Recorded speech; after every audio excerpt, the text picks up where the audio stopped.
I am Chandan Kumar, director of IIT math classes. आज जो हम आप लोगों के सामने टॉपिक लाए हैं वो काफ़ी महत्वपूर्ण टॉपिक है, फंक्शन। ये जो टॉपिक फंक्शन है, बस आप यूँ समझ लीजिए कि फंक्शन जो है कैलकुलस का बेस है। तो क्लियर है, अगर आप चाहते हैं कि आपका कैलकुलस बेहतर हो तो फंक्शन बेहतर होना चाहिए, फंक्शन अच्छा होना चाहिए। तो इस टॉपिक को आप लोगों को काफ़ी गंभीरता से पढ़ना होगा और डीपली पढ़ना होगा, तभी आपको आगे चल के कैलकुलस अच्छा होगा, अदरवाइज आपका कैलकुलस अच्छा नहीं होगा।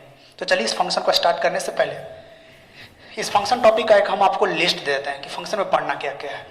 तो सबसे पहले तो दिमाग में ये चल रहा हो कि भाई फंक्शन कहते किसे हैं, यानी फंक्शन कब एग्जिस्ट करेगा, ये हम लोगों को जानना है। फिर जानना है मैपिंग ऑफ फंक्शन, फिर उसके बाद जानना है कंपोजिट फंक्शन के बारे में, ऑड फंक्शन किसे कहते हैं, इवन फंक्शन किसे कहते हैं, और फाइनली फिर इनवर्स ट्रिगोनोमेट्री फंक्शन। बस इतना ही आप लोगों को पढ़ना है फंक्शन में। तो चलिए ये जो डेफिनेशन लिखा हुआ है, ये डेफिनेशन को रट्टा नहीं मारना है, बल्कि इसको हम लोग वेन डायग्राम से क्लियर करेंगे। तो देखा जाए, माना कि ए और बी दो समुच्चय है, इसी को हम लोग लिखते हैं फंक्शन ए टू बी। समुच्चय ए का जो अवयव है, एलिमेंट है, वो है ए बी सी और डी, और समुच्चय बी का एलिमेंट है P Q R S T. तो इस फंक्शन में जब हम इनपुट में ए देते हैं तो आउटपुट में पी मिलता है, और इसमें जब अब बी देते हैं तो क्यू मिलता है, सी देते हैं तो भी क्यू मिलता है, डी देने पे इनपुट में आर मिलता है। तो यहां पर सेट ए के एलिमेंट्स को हम लोग डोमेन बोलते हैं, domain of function, domain of function. वही समुच्चय बी के एलिमेंट्स को हम लोग कोडोमेन बोलते हैं, कोडोमेन ऑफ फंक्शन। डोमेन को हम लोग हिंदी में प्रांत बोलते हैं, जबकि वही कोडोमेन को हम लोग हिंदी में सप्रांत बोलते हैं। क्लियर है? अब इसमें समझा जाए, एक आता है रेंज, रेंज जिसको हिंदी में हम लोग बोलते हैं परिसर। ये 3 पॉइंट को क्लियर किया जाए, डोमेन, कोडोमेन और रेंज। तो क्लियर है, डोमेन और कोडोमेन तो कोई कंफ्यूजन है ही नहीं। यानी दो जब सेट हो तो सेट ए के एलिमेंट्स को डोमेन कहेंगे और सेट बी के एलिमेंट्स को हम लोग कोडोमेन कहेंगे। यानी सेट ए में जितने भी एलिमेंट्स होंगे सबके सब क्या कहलाएगा, डोमेन कहलाएगा, जबकि सेट बी के एलिमेंट्स को हम लोग क्या कहेंगे, कोडोमेन कहेंगे।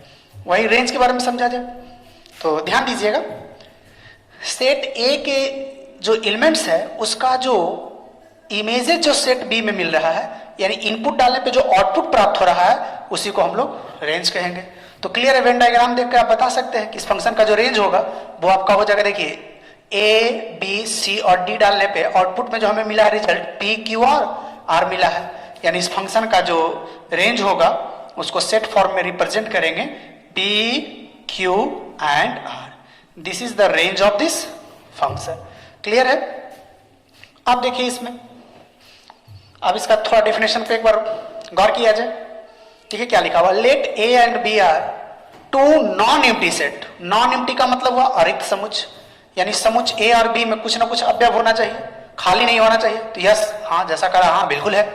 फिर फंक्शन का एक रूल है, वो क्या कहता है, which associates each element of set A, यानी समुच्चय ए के प्रत्येक अवयव का एसोसिएशन होना चाहिए। वो कैसा एसोसिएशन होना चाहिए, unique association of set D. यहां पे यूनिक वर्ड पे ध्यान दिया जाए, यूनिक। यूनिक का अर्थ हुआ कि समुच्चय बी में यूनिक एसोसिएशन होना चाहिए। ठीक है, तो इसी को हम लोग फंक्शन कहेंगे from a to b. Clear है? तो यहां पे देखिए यूनिक का अर्थ हुआ कि एक से अधिक इनपुट पर एक आउटपुट दे सकता है। जैसे बाय द वे 1 है, -1 है, फंक्शन में 1 भी डालें तो 1 मिला, -1 भी डालें तो 1 मिला। जैसे देखिए इस तरह से फंक्शन है f(x = x²। अगर इसमें आप 1 भी डालिएगा तो इसका रिजल्ट क्या मिलेगा, 1 ही मिलेगा। -1 भी डालिएगा तो क्या मिलेगा, 1 ही मिलेगा। तो इसको हम लोग बोलते हैं यूनिक एसोसिएशन। और एक नॉन यूनिक अर्थ हुआ इसका उल्टा, जैसे सपोज दैट 1 डालें 5 मिला और 1 डालें 7 मिला, ये कभी हो ही नहीं सकता ऐसा। इसी को हम लोग बोलते हैं नॉन यूनिक एसोसिएशन। तो ध्यान देना है, यूनिक वर्ड हमेशा ये यूज करना है डेफिनेशन में। यूनिक का अर्थ हुआ एक से अधिक इनपुट पर एक आउटपुट जब मिले तो उसी को हम लोग यूनिक एसोसिएशन बोलते हैं। अगर इसका रिवर्स हो जाए, एक इनपुट पर एक से अधिक आउटपुट मिले तो इसी को हम लोग बोलते हैं नॉन यूनिक एसोसिएशन, जो कि कभी फंक्शन नहीं हो सकता है। चलिए ध्यान दीजिए इसमें आगे, इसमें ये कहो independent and dependent variables, independent and dependent variables, dependent variables. ध्यान दीजिए ये इंडिपेंडेंट और डिपेंडेंट वेरिएबल्स है क्या? जैसे एक सर्किल है, ठीक है, तो सर्किल का सपोज दैट रेडियस आर है, तो हम लोग जानते हैं एरिया ऑफ सर्किल वृत्त का क्षेत्रफल बराबर होता है पाई आर स्क्वायर। तो यहाँ पे जो आर है ये जो आपका है इंडिपेंडेंट वेरिएबल है, जबकि ए क्या है? डिपेंडेंट वेरिएबल है। यानी ए जो है एरिया डिपेंड करता है किस पे? आर पे। तो इसी को लिखते हैं ए बराबर फंक्शन आर, यानी आर के रूप में ये फंक्शन हो गया। अब ऐसे जो हम लोग जनरली जो फंक्शन लिखते हैं बाई बराबर लिखते हैं एफ एक्स। यहाँ जो एक्स जो है फंक्शन का डोमेन होता है और बाई है जो फंक्शन का को डोमेन कहलाता है। कोई कंफ्यूजन यहाँ तक क्लियर है? चलिए pause the video and note it down. अब यहाँ देखा जाए वेन डायग्राम में कि भाई कौन फंक्शन होगा और कौन फंक्शन नहीं होगा। अभी अभी हम लोग फंक्शन के बारे में जाने कि फंक्शन एग्जिस्ट कब करेगा, उसका डेफिनेशन जाने। अभी वेन डायग्राम से हम क्लियर करेंगे कि जो चार ऑप्शन दिया इसमें कौन कौन फंक्शन कहलाएगा और कौन कौन फंक्शन नहीं होगा। तो सबसे पहले देखे होंगे उसके डेफिनेशन में फंक्शन कब डिफाइन करेगा कि समुच्चय ए में एक भी अवयव नहीं बचना चाहिए, यानी समुच्चय ए के प्रत्येक अवयव का एसोसिएशन होना चाहिए और बी के यूनिक एलिमेंट्स के साथ एसोसिएशन होना चाहिए, तभी वो फंक्शन कहलाएगा, अदरवाइज वो फंक्शन नहीं होगा। तो देखिए समुच्चय ए के प्रत्येक अवयव का एसोसिएशन बी के साथ हो रहा है, यानी इनपुट डालने पे ए के प्रत्येक अवयव को हम डाल रहे हैं तो आउटपुट में कुछ ना कुछ हमें मिल रहा है। तो इसका अर्थ हुआ कि ये आपका फंक्शन है। जबकि वही देखा जाए सेकंड ऑप्शन में कि समुच्चय ए का एक अवयव बच जा रहा है, तो इसमें अगर एलिमेंट बच गया तो समझिए कि वो फंक्शन नहीं है, ये फंक्शन नहीं है क्योंकि इनपुट डी डालने पे आउटपुट में कुछ मिल ही नहीं रहा है, तो समझिए कि वो आपका फंक्शन नहीं कहलाएगा। यहाँ पे देखिए क्या बताए थे कि समुच्चय ए के एलिमेंट का जो एसोसिएशन जो होना चाहिए बी के साथ वो यूनिक एसोसिएशन होना चाहिए, जबकि ये कैसा एसोसिएशन है? Non unique. एक इनपुट पे दो आउटपुट कभी मिल ही नहीं सकता है। सोच के देखिए कोई भी ऐसा फंक्शन है कि इनपुट में एक रिजल्ट डाले और आउटपुट में दो दो आंसर मिले, ऐसा हो ही नहीं सकता है। तो इसका अर्थ हुआ कि ये भी आपका फंक्शन नहीं है। यहाँ पे अगर देखा जाए तो हाँ देखिए यूनिक एसोसिएशन भी हो रहा है और समुच्चय ए में एक भी अवयव नहीं बच रहा है, तो इसका अर्थ हुआ कि ये आपका फंक्शन है। इसको आप ऐसे भी समझ सकते हैं एक एग्जाम्पल के तौर पे। देखिए इसमें कौन फंक्शन होगा कौन नहीं फंक्शन होगा, सबसे सटीक एग्जाम्पल है यहाँ पर। कुछ देर के लिए मान लीजिए कि समुच्चय ए जो है रिप्रेजेंट करता है नेम ऑफ सन, माने ये बेटा को दर्शाता है, और ये फादर पिता को रिप्रेजेंट करता है। तो इसका अर्थ आप सोचिए ए है जिसका पिता कौन हुआ? बी। बी है उसका कौन हुआ? क्यू। सी पुत्र है जिसका पिता कौन है? आर। ठीक है, पिता है, पिताजी हैं लेकिन उसका पुत्र नहीं है, ऐसा संभव है धरती पे रिलेशन? बिल्कुल। तो इसका अर्थ हुआ कि ये पॉसिबल है। यहाँ पे देखिए इसका पिता है लेकिन देखिए डी पुत्र है लेकिन उसका पिता है ही नहीं। कभी ऐसा रिलेशन हो सकता है कि पुत्र हो और पिता ना हो? सोचने वाली बात है। इसका अर्थ हुआ कि ये कभी फंक्शन हो ही नहीं सकता है। सेकंड देखिए इसका अर्थ क्या हुआ, इसका मीनिंग क्या है कि एक पुत्र है उसका दो दो पिता, कभी पॉसिबल है? इसका अर्थ हुआ कि ये भी कभी फंक्शन नहीं हो सकता है। हाँ ऐसा हो सकता है, दो लड़का है उसका एक ही पिता, बिल्कुल ऐसा रिलेशन संभव है। इसका अर्थ हुआ कि ये फंक्शन है। ये सबसे बेहतरीन तरीका है समझने के लिए कि कौन फंक्शन होगा और कौन फंक्शन नहीं होगा। कोई कंफ्यूजन? चलिए अब इसके बाद हम लोग जानते हैं मैपिंग ऑफ फंक्शन। मैपिंग का मतलब हुआ फंक्शन जो एग्जिस्ट किया, जो फंक्शन हुआ उसका हम लोग नाम क्या रखेंगे। अगर ये फंक्शन है तो इसका क्या नाम होगा, अगर ये फंक्शन है तो इसको हम लोग क्या कहेंगे। तो इसके बारे में समझा जाए कि जब इस तरह से एसोसिएट करेगा तो इसको क्या कहेंगे, और जब इस तरह से एसोसिएट करेगा तो इस फंक्शन को हम लोग क्या नाम देंगे। तो चलिए यहाँ पे समझा जाए पहले बात को। एक आपका होता है one one function, one one function.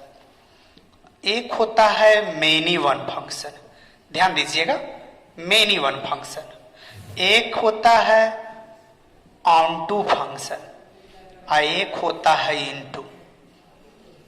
One one function को हम लोग इंजेक्टिव फंक्शन भी कहते हैं। वन वन का एक नाम और है, वन वन कहिए या इसी को आप इंजेक्टिव भी कह सकते हैं। मेनी वन फंक्शन केवल एक ही नाम से जाना जाता है, जबकि ऑन टू फंक्शन को हम लोग सर्जेक्टिव फंक्शन कहते हैं। ऑन टू को हम लोग सर्जेक्टिव फंक्शन कहते हैं, जबकि इनटू फंक्शन केवल इनटू के नाम से ही जाना जाता है। यानी वन वन को इंजेक्टिव कहते हैं, मेनी वन केवल एक ही नाम से जाना जाता है, ऑन टू को सर्जेक्टिव कहते हैं और इनटू भी केवल एक ही नाम से जाना जाता है। ये मैपिंग ऑफ फंक्शन है। अब इसको हम लोग डिटेल में समझते हैं कि जो एग्जिस्ट किया, कब हम फंक्शन को वन वन कहेंगे और कब फंक्शन को मेनी वन कहेंगे, किस कंडीशन में फंक्शन इनटू होगा और किस कंडीशन में फंक्शन ऑन टू होगा। तो इसको हम समझते हैं फिर से एक बार डायग्राम से। तो यहाँ पे देखिए दो को तो फंक्शन है और दो को एग्जाम्पल हम और लेते हैं जो कि फंक्शन होगा और उसका नाम क्या होगा ये समझा जाए। चार कंडीशन होता है आपके सामने। एक जैसे चलिए मान लेते हैं एक सेट ए है, एक सेट बी है। तो सेट ए का एलिमेंट है ए बी सी और डी, ये हुआ पी क्यू आर और एस। ठीक है, तो ध्यान दीजिए, ए डाले तो पी मिला, बी डाले तो सी मिला, सी डाले तो आर मिला और डी डाले तो एस मिला। फिर देखा जाए ए बी दो सेट है, इसी को हम लोग बोलते हैं function A to B, A B C P Q R S T. A डाले तो पी मिला, बी डाले तो पी मिला, सी डाले तो डी डाले तो आर मिला। तो देखिए ये भी फंक्शन है और आपका यहाँ पर ये भी फंक्शन है, उस कंडीशन को फॉलो कर रहा है। फंक्शन परिभाषित होने के लिए दो पॉइंट पे ध्यान देना है आपको। सबसे पहले समुच्च ए में एक भी अवयव नहीं बचना चाहिए, यानी समुच्च ए के प्रत्येक अवयव का एसोसिएशन बी वाले अवयव के साथ होना चाहिए, या दूसरे शब्दों में आप ऐसे समझ सकते हैं कि समुच्च ए के प्रत्येक अवयव का इमेजेज समुच्च बी में मिलना चाहिए। अगर ऐसा है तो फंक्शन होगा। साथ ही साथ बी के एलिमेंट के साथ जो उसका एसोसिएशन होना चाहिए वो यूनिक एसोसिएशन होना चाहिए। यूनिक का तो क्लियर है कि एक से अधिक इनपुट पर बी का एक ही आउटपुट मिलेगा, तो उसी को हम लोग यूनिक एसोसिएशन बोलते हैं। और नॉन यूनिक का अर्थ हुआ इसका उल्टा कि एक इनपुट दे और आउटपुट में दो रिजल्ट मिले। ये कभी ऐसा फंक्शन नहीं हो सकता, जो कि अभी अभी हम लोग वेन डायग्राम से समझे। अब देखिए चारों के चारों आपका फंक्शन है, यहां तक क्लियर है। क्योंकि ये देखिए समुच्च ए में जो भी ऑप्शन यहाँ पे दिया हुआ है, समुच्च ए में एक भी एलिमेंट नहीं बच रहा है, प्रत्येक का एसोसिएशन हो रहा है, बिल्कुल हो रहा है। सबका सब कैसा एसोसिएशन हो रहा है? यूनिक एसोसिएशन हो रहा है। समुच्च बी में एलिमेंट बच भी सकता है और नहीं भी बच सकता है, बी वाले पे ध्यान नहीं देना है। ए में नहीं बचना चाहिए, जैसा कि अभी हम लोग यहाँ पे बतलाए भी, एग्जाम्पल दे करके आप लोगों को बतलाए भी है ना, रिलेशन से एसोसिएट किए। कुछ देर के लिए आप समझिए, समुच्च ए के जो अवयव है समझिए पुत्र को दर्शाता है, और समुच्च बी का जो अवयव है समझिए पिता को रिप्रेजेंट करता है। अब खुद थोड़ा सा दिमाग लगाइए कि कैसा रिलेशन इस धरती पे पॉसिबल है। जो संभव है वो समझिए फंक्शन है, और जो रिलेशन पॉसिबल नहीं है पिता पुत्र का, समझिए वो फंक्शन नहीं है। कोई कंफ्यूजन? चलिए अब यहाँ पे ध्यान दिया जाए कि इसमें वन वन कब कहेंगे और मेनी वन कब कहेंगे, और फंक्शन इनटू कब होगा और ऑन टू कब होगा। तो देखिए नाम से ही क्लियर है इसका। देखिए एक इनपुट पर अगर एक ही आउटपुट मिले, जैसे एक इनपुट दे आउटपुट क्या मिला है? एक ही मिला, तो इस फंक्शन का नाम है वन वन। इसको क्या कहेंगे? वन वन कहेंगे। जाहिर सी बात है, एक इनपुट पर अगर एक आउटपुट मिलेगा तो उसका नाम हो गया one one. One one function को हम ऐसे हिंदी में एकैकिक बोलते हैं, जो कि याद कर पाना काफी टफ है, इसीलिए इंग्लिश ज्यादा सिंपल होता है, याद करने में भी बोलने में भी सहूलियत होती है, इसीलिए इंग्लिश अक्सर यूज कीजिएगा। ठीक है, हिंदी मीडियम का बच्चा रहने के बावजूद भी साइंस अगर लिए हैं तो इंग्लिश होना चाहिए बेसिकली। अगर इतना नहीं जानेगा तो काफी टफ हो जाएगा, काफी लेंदी हो जाएगा, फिर साइंस पढ़ने का कोई मकसद ही नहीं रह जाता है। तो चलिए देखा जाए यहाँ पे, अगर एक इनपुट पे अगर एक आउटपुट प्राप्त हो तो उस फंक्शन को हम लोग वन वन कहेंगे। तो क्लियर है इस डायग्राम में ऑप्शन फर्स्ट में कि ये फंक्शन वन वन है। तो जाहिर सी बात है कि इसको भी अगर देखा जाए इस डायग्राम को, तो इसमें भी क्लियर है कि ये फंक्शन कैसा फंक्शन है? वन वन है, क्योंकि एक इनपुट पर एक ही आउटपुट मिल रहा है, तो वो भी फंक्शन कैसा है? वन वन फंक्शन है। आप ध्यान दीजिए, एक से अधिक इनपुट मिलने डालने पे, एक से अधिक इनपुट दे और आउटपुट में एक ही वो रिजल्ट मिले, तो इसी को हम बोलेंगे मेनी वन। एक से अधिक, तो क्लियर, इसको क्या नाम हो जाएगा? Many one. इसी को हम लोग कहते हैं मेनी वन फंक्शन। एक से अधिक इनपुट पर अगर एक ही आउटपुट मिले तो उसको हम लोग मेनी वन फंक्शन बोलेंगे। जबकि यहाँ पे देखा जाए ये भी मेनी वन फंक्शन है, यानी दो ऑप्शन जो आपके सामने दिया हुआ है वेन डायग्राम में वो 1 1 का है और दो ऑप्शन है वो क्या है, मेनी वन का है। हम उम्मीद करते हैं यहाँ तक क्लियर है, इसमें कोई कंफ्यूजन नहीं। ध्यान दीजिएगा 1 1 मेनी वन क्लियर। अब देखिए इसमें रहा बात कि सर इनटू फंक्शन कब कहेंगे और ऑन टू फंक्शन कब कहेंगे। काफी छोटा सा है, खाली दिमाग में रखना है इस बात को कि कब फंक्शन को हम इनटू कहेंगे और किस कंडीशन में फंक्शन को हम लोग ऑन टू कहेंगे। एक बार ध्यान दिया जाए, इनटू और ऑन टू को क्लियर किया जाए। देखिए एकदम सिंपल सी बात है, जब समुच्च बी में अगर आपका एलिमेंट बच जाता है, एक बार फिर से ध्यान दिया जाए, जब समुच्च बी में अगर आपका एलिमेंट्स बच जाता है तब उस कंडीशन में फंक्शन को हम लोग इनटू बोलेंगे। क्या बोलेंगे, इनटू फंक्शन बोलेंगे। तो समुच्च बी में यहाँ पे एलिमेंट बच गया तो इसका पूरा नाम हो गया इनटू, यानी 1 1 इनटू फंक्शन।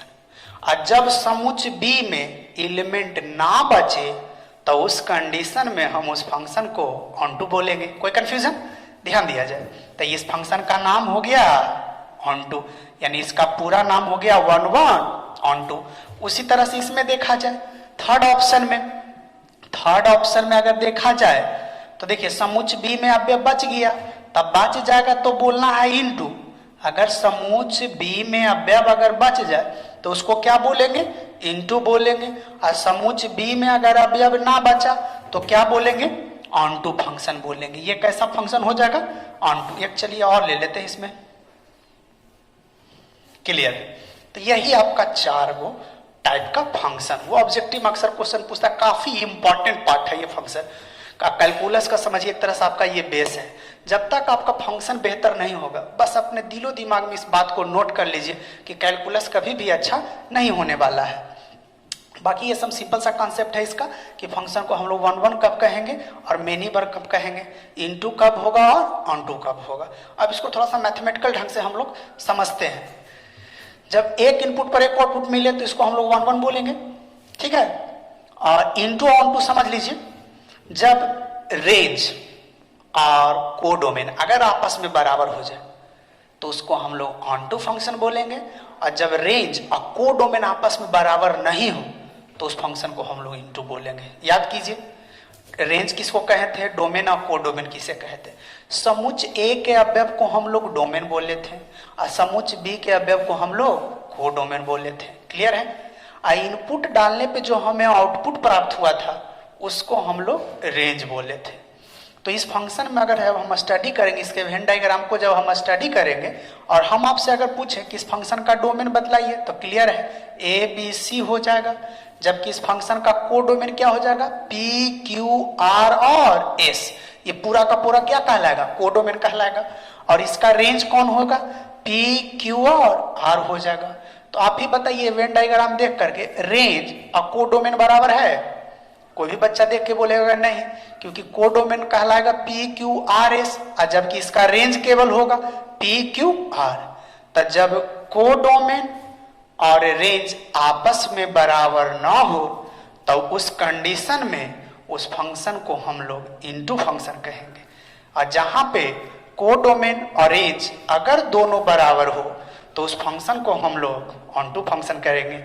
जैसा कि यहाँ पे देख लीजिए, इसका कोडोमेन और रेंज दोनों बराबर है। अगर इस वेन डायग्राम में अगर हम आपसे पूछे कि बताइए ये ऑप्शन जो दिया हुआ है यहाँ पर, इसका कोडोमेन और रेंज क्या है, तो आप आराम से बता सकते हैं कि इसका जो कोडोमेन होगा, इसका कोडोमेन जो है पी क्यू आर और एस है। और रेंज भी अगर हम पूछें तो आपका जवाब शायद निकलेगा पी क्यू आर एस ही निकलेगा। तो जहां पे कोडोमेन और रेंज बराबर तो उस फंक्शन को हम लोग ऑनटू फंक्शन कहेंगे। जहां पे कोडोमेन और रेंज अगर आपस में बराबर नहीं हो तो उस फंक्शन को हम लोग इनटू फंक्शन कहेंगे। कोई कंफ्यूजन? ठीक है, यहां तक क्लियर है? चलिए ठीक है, pause the video and note it down. किए थे कि भाई किस फंक्शन को हम वन वन फंक्शन कहेंगे और किसको हम लोग मेनी वन फंक्शन कहेंगे। तो वेन डायग्राम की मदद से आप मालूम कर सकते हैं कि कौन सा फंक्शन वन वन हुआ और कौन सा फंक्शन मेनी वन हुआ। जब एक इनपुट पर अगर एक ही आउटपुट अगर हमें मिले तो समझिए कि वो फंक्शन वन वन है, और एक से अधिक इनपुट दे और आउटपुट में एक ही रिजल्ट मिले तो उस तरह का फंक्शन को हम लोग मेनी वन फंक्शन कहेंगे। जैसे समझा जाए यहाँ पे, जैसे कोई फंक्शन दिया हुआ इस तरह से कह रहा है कि एक फंक्शन है जो एसोसिएट कर रहा है set of real number two set of real number and F x बराबर एक्स स्क्वायर, ये दिया हुआ है। अब ये कह रहा है कि इनपुट में भी रियल नंबर है आउटपुट में भी रियल नंबर है, तो ये जो दिया गया फंक्शन ये कैसा फंक्शन है। तो देखिए वेन डायग्राम से क्लियर है। अगर इस फंक्शन में -1 डालें तो -1 डालेंगे रिजल्ट तो भी 1 ही आएगा, +1 डालेंगे तो भी 1 ही आएगा, अगर इसमें 2 डालेंगे तो 4 आएगा और -2 भी डालेंगे तो भी आपका वैल्यू 4 ही आएगा। तो देखिए यहाँ पे ऑब्वियसली एक से अधिक इनपुट दे रहे हैं, आउटपुट क्या मिल रहा है, एक ही को मिल रहा है, तो ये फंक्शन कैसा फंक्शन कहलाएगा, मेनी वन फंक्शन कहलाएगा। क्लियर है। उसी तरह से देखा जाए set of natural number two set of real number, और यहाँ पे लिखा हुआ है एफ एक्स बराबर 2x - 1। अब इसके बारे में समझा जाए कि ये कैसा फंक्शन है। तो इसमें कोई भी नेचुरल नंबर ले लीजिए, जैसे 1, 3, 5, 8, तो 1 डालेंगे तो 1 आएगा, 3 डालेंगे तो 5 आएगा, 5 डालेंगे तो 9 आएगा, 8 डालेंगे तो 17, 17 आएगा। यानी एक इनपुट पर एक ही आउटपुट दे रहा है। तो क्लियर है कि फंक्शन कैसा है, ये दिया गया फंक्शन क्या है, वन वन फंक्शन है। तो आप डायग्राम की मदद से मालूम कर सकते हैं। भाई डायग्राम खींच लीजिए, एक इनपुट पर अगर एक ही आउटपुट आए तो उस तरह के फंक्शन को वन वन कहेंगे। एक से अधिक इनपुट डालें और रिजल्ट आपको एक ही मिले तो उस फंक्शन को आप लोग को मेनी वन फंक्शन कहना है। आप देखिए इसका एक शॉर्टकट तरीका है, अगर आप चाहते हैं कि वेन डायग्राम ना बनाए, डायरेक्ट बतलाइए क्या और कोई रास्ता है, तो बिल्कुल। तो उसके लिए क्या करना है कि आपको दिमाग में कुछ पॉइंट को आपको रखना है कि भाई किस फंक्शन को वन वन कहेंगे और किस फंक्शन को मेनी वन फंक्शन कहेंगे। तो चलिए देखिए, वन वन और मेनी वन हम लोग चेक करने के लिए जानते हैं कि किस टाइप के फंक्शन को वन वन फंक्शन कहेंगे और किस टाइप के फंक्शन को हम लोग मेनी वन फंक्शन कहेंगे। तो कुछ नोट्स है, इसको लिख लीजिए नोट्स में, वन वन और मेनी वन। फर्स्ट पॉइंट क्या है कि if a line parallel to x axis and chords to the graph of the function at only one point,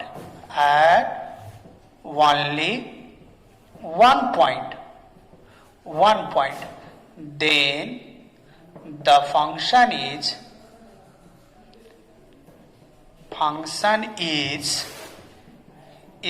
one one। First point हुआ। सेकेंड पॉइंट जान लीजिए, जितने भी periodic function है, periodic function is many one. Third point जाना जाए, even function is many one. जितने भी आपको इवन फंक्शन नजर आएगा वो सब के सब क्या रहेगा, मेनी वन रहेगा। उसके लिए डायग्राम बनाने की कोई आवश्यकता नहीं है। ऑड फंक्शन जो होगा, odd function can be any one. Odd function even function के बारे में डिस्कस हम आगे चल के करेंगे, ज्यादा घबराना नहीं है, खाली ये दिमाग में रखिए कि जो इवन फंक्शन होगा वो मेनी वन होगा। ऑड फंक्शन कुछ भी हो सकता है, इसके बारे में कंफर्म नहीं बताया जा सकता है। और एक पॉइंट है, strictly monotonicity function is one one. तो ये जो पॉइंट पांचों को लिखाए हैं, ये पांचों पॉइंट को हम लोग क्लियर करते हैं स्टेप वाइज। तो पहला पॉइंट देखिए क्या कह रहा है, समझा जब बात को, कि अगर किसी फंक्शन का ग्राफ हम खींचे, एक अपने तरफ से एक अक्ष के समानांतर एक ग्राफ आप ले लीजिए। अगर एक अक्ष के समानांतर जो ग्राफ हो उस फंक्शन को केवल एक जगह पे काटेगा तो उस फंक्शन को बिना कुछ सोचे समझे डायरेक्ट बोलिए कि वो फंक्शन वन वन है। वही बात यहाँ पे लिखा हुआ है, if a line parallel to x axis and cuts to the graph of the function at only one point, then the function is one one। जैसे देखिए आप लोग ग्राफ तो खूब खिंचवाए हैं, आप लोग जानते भी होंगे, जैसे बाई बराबर एक्स स्क्वायर का ग्राफ खींचिए, इसी को ना एफ एक्स बोलते हैं, इसका ग्राफ तो सारा बच्चा जानता है कि बाई बराबर एक्स स्क्वायर का ग्राफ इस तरह से होगा। ठीक है, अपने तरफ से एक्स अक्ष के समानांतर ग्राफ ले लीजिए। अब आप ही बताइए, एक्स अक्ष के समानांतर जो हम ग्राफ लिए अपने तरफ से, इस ग्राफ को कितने जगह पे काटा?